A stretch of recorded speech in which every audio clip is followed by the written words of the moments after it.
Hey, welcome back to 15 Days of May. Today is May 6th, and today is a Pinterest sketch, or actually page.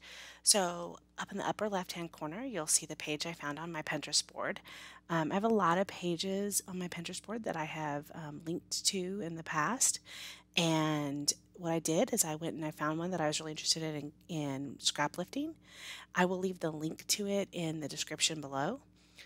And I am using the Scenic Route collection by Paige Evans. So this is a collection that came out, I believe, in 2020, and I didn't get it. And then I found it at my little scrapbook store. She actually has some of these collections left from last year, and I decided it would be great to kind of finish out some of my Ireland pictures with a more bold and bright kind of patterns. So I went ahead and got the Happy Scrappy bag, and I'll link below to my little scrapbook store as well if you're interested in seeing if you can get the Scenic Route. It is a great collection. It's bright, it has a lot of the maps. I had forgotten all about this collection until I got it.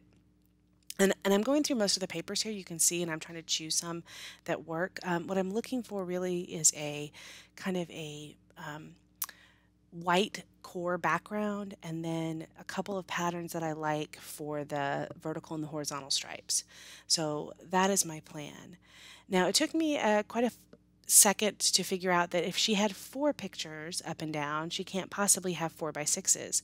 So I realized I could only do the three pictures. So I picked two of us with Guinness advertising from our adventure at the Guinness brew house in Dublin, and then one of a bunch of the Guinness on the wall, the different Guinness bottles.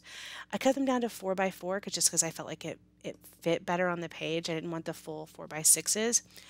And then I cut down just a little bit the beer bottle one just to have a little bit of a space. I'm going to use the orange just to mat those directly. I really wanted a frame around one of them, and I couldn't find any frames that I liked to mimic what she had. So instead, I'm just doing the orange, and then I'm going to pick another color to represent kind of her sagey green, and that's going to be this floral pattern. The one thing that I do like about the Scenic Route is it does have a lot of different patterns, a lot of vibrant colors, so it's really interesting to see all of that. I do have this page that has a bunch of tickets, and I really want to use that to represent that one black line, but I know that I want to use more than one row, and because they say really cool things. They say celebrate, they say adventure, and I just wanted to use a bunch of the different words. This orange ombre to yellow paper is going to represent the pink paper on the layout. And now I'm just going to cut out a bunch of the strips, and I strategically cut the ones that had words that I wanted and also that had the colors I wanted.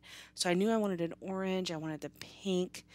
I went through and I used gray hickory smoke to basically ink the edges of all of this paper, and I didn't make you watch that. So right now you're going to see my mistake. I put this vertical piece down, not realizing I wanted the horizontal polka dot to go behind it. So you're going to see what I end up doing just to fix that mistake here in a second. But that's okay. Sometimes you make mistakes, you can make it work. I think that's always important. So you'll see, like I talked about before, I didn't have a frame, but instead I just spaced those to make it look like there was a little bit of a frame around all of those. Now I am going to pop this up with some foam strips. This is the end of my foam that I got from Amazon that I will never link because it's horrible and it is slowly ruining all my scissors. But I am going to use it up just to use it up. And then after that, I will be only using scrapbooking foam from now on. So this kind of falls under the category of some things, if they're not meant for scrapbooking, really aren't meant for scrapbooking. So I'm going to pop this up on foam just to give it some dimension. I enjoy how it looks on the page. I also think it kind of gives it a little bit more texture.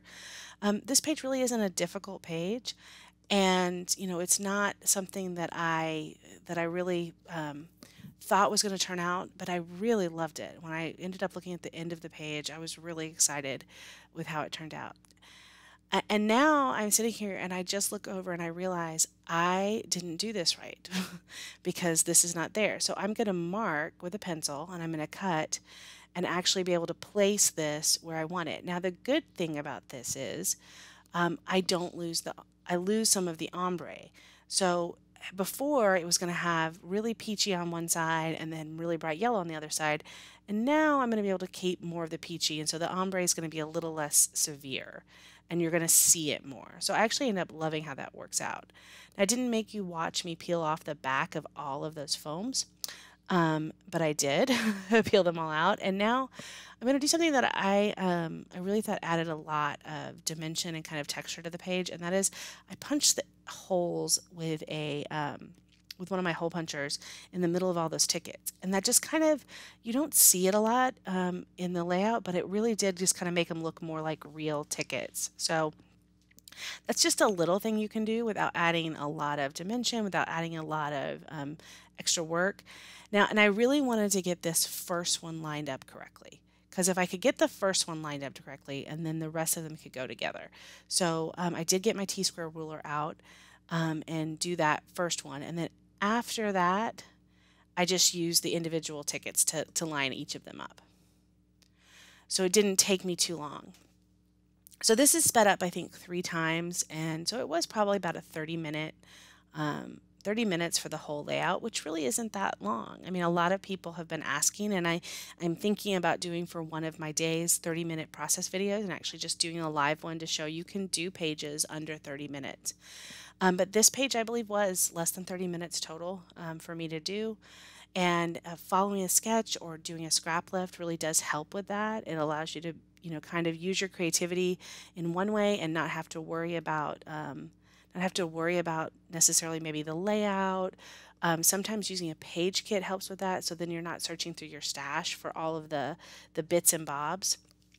So if you want to be able to be creative and have time to do it, you need to find ways to help yourself be creative. And for me, using these happy scrappy bags has really been the biggest benefit because I have everything together and I don't have to worry about, oh, what goes with this, what goes with that. Now, I know a lot of people like to mix collections and they like to do other things, and you can still do that by making yourself a page kit. I tend to like to just work with all the same collections. But it really has helped me to get more pages done because now I just have one bag, I'm just pulling it, and it has my alphas, it has my journaling spots, it has my paper, everything is there together. Now I'm looking for some different things that I want to do. The first thing I do want to do is I'm trying to be better about dating everything. I do have this really great date stamp that I got just at a scrapbook store a long time ago from, I think it's One Canoe 2. It goes all the way up to 2024, so I have another 3 years before I have to worry about replacing it. This sticker sheet from Scenic Route has a lot of great title stickers, so you don't even have to get out the titles.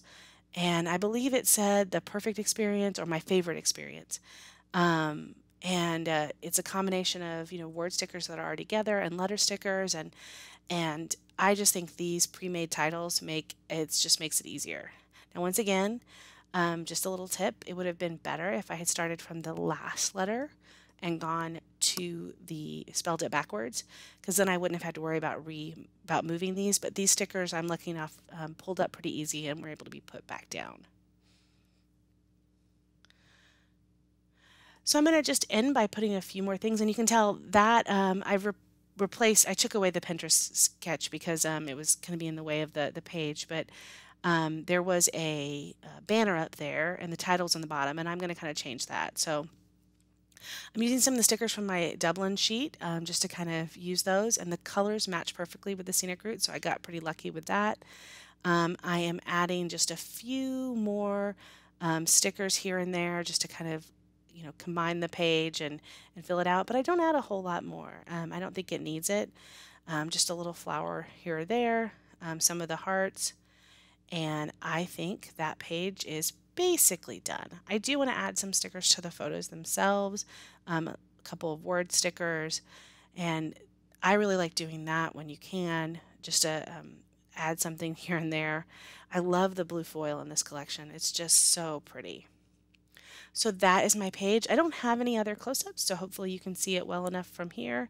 The last thing I do is add one of these metal charms. I know that a lot of people have trouble using some of the metal pieces that come with the Paige Evans collections, but if you just use glue dots and put them on there, they're really not too thick. They don't add a lot of weight, so that's my page. Thank you so much for watching. I hope you're enjoying the 15 days of videos, and if you could, just like and subscribe. Thanks. Bye-bye.